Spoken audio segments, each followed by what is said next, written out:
Tropical storm Debby bearing down on Florida. The storm picking up steam in the Gulf of Mexico overnight. More than 10 million people bracing for massive rainfall.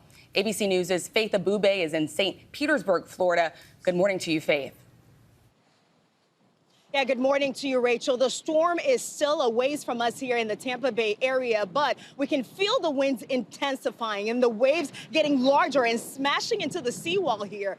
And now there are mandatory and voluntary evacuations along the coast as the storm system takes aim.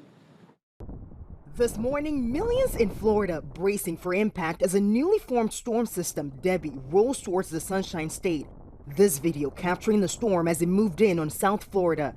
The system upgraded to a tropical storm overnight and now expected to strengthen into a hurricane before slamming into Florida's Big Bend region today in the northern part of the state.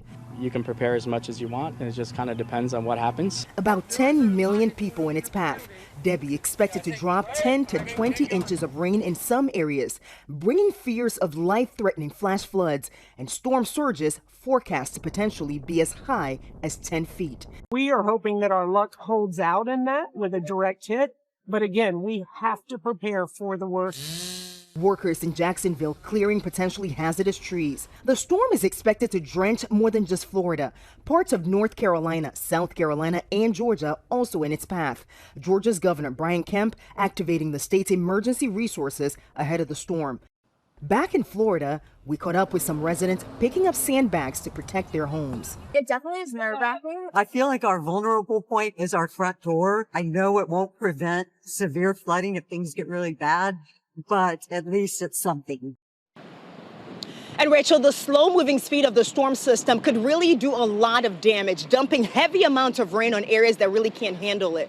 President Biden has been briefed on the situation. The administration says they're working with FEMA to coordinate a response. Rachel?